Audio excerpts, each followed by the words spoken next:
শারদীয় দুর্গোৎসব যেটা আমাদের সংস্কৃতির অংশ, এটা একক কোনো ধর্মের না। হিন্দু, মুসলিম, বৌদ্ধ, খ্রিস্টান সকলে মিলে অনুষ্ঠানটা আমরা উদযাপন করি।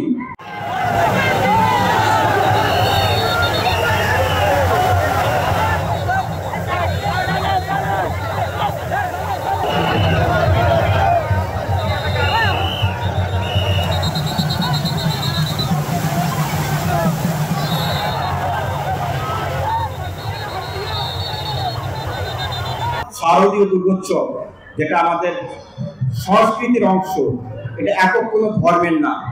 হিন্দু, মুসলিম, বৌদ্ধ, খ্রিস্টান সকলে মিলে একসাথে যে অনুষ্ঠানটা আমরা উদযাপন করি, বাঙালি সংস্কৃতির অংশ হিসেবে অন্যান্য অনুষ্ঠানের সাথে ঠিক একই রকম ভাবে এই দুর্গাপূজাকে আমরা আজকে এই সমাপনী দিনে এসেছি।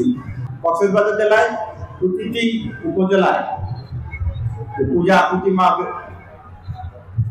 হয়েছে, সেখানে পূজা উদযাপন হয়েছে, সেখানে প্রতিটি দর্শনার্থী ভক্তবৃন্দ ছুটে গেছেন।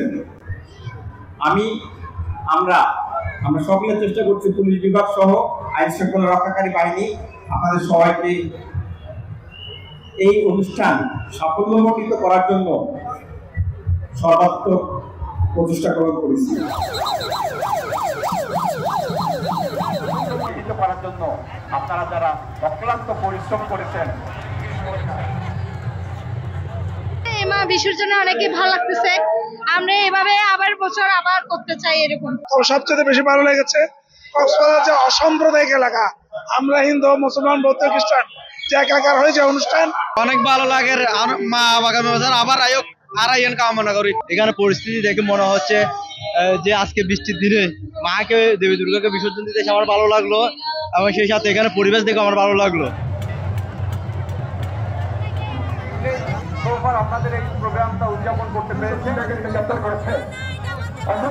সবকিছু অনেক সুন্দর হয়েছে এবং অনেক কিছু ভালো, সরকারি যা করছে অনেক কিছু করছে আমাদের হিন্দুদের জন্য, আমরা অনেক খুশি। দেবী মাকে বিসর্জন দিয়েছি। এবছর আমরা দেবী মার কাছে প্রার্থনা জানিয়েছি, পৃথিবীতে যে যুদ্ধ হানাহানি হচ্ছে, মা তার যে অলৌকিক শক্তি আছে সেই শক্তি দিয়ে সেই সব যুদ্ধ হানাহানি বন্ধ করবে, ফিলিস্তিনের নিরীহ মানুষ তারা মুক্তি পাবে। এবছর আমরা এই প্রার্থনা জানিয়েছি।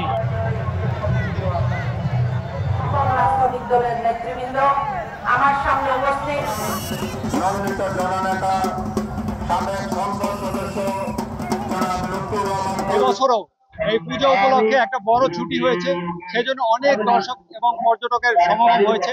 আপনারা সবাই জানেন, ধর্ম যার যার বা নির্বিঘ্নে নিশ্চিন্তে উদযাপন করার অধিকার সবার। এই মূলমন্ত্রকে সামনে রেখে আমরা আমাদের রাষ্ট্রীয় যে বাহিনীগুলো আছে সবাই একতাবদ্ধ হয়ে এই পূজা যেন উদযাপনটা সঠিক হয়, নির্বিঘ্ন হয়, সেটা নিশ্চিত করছি।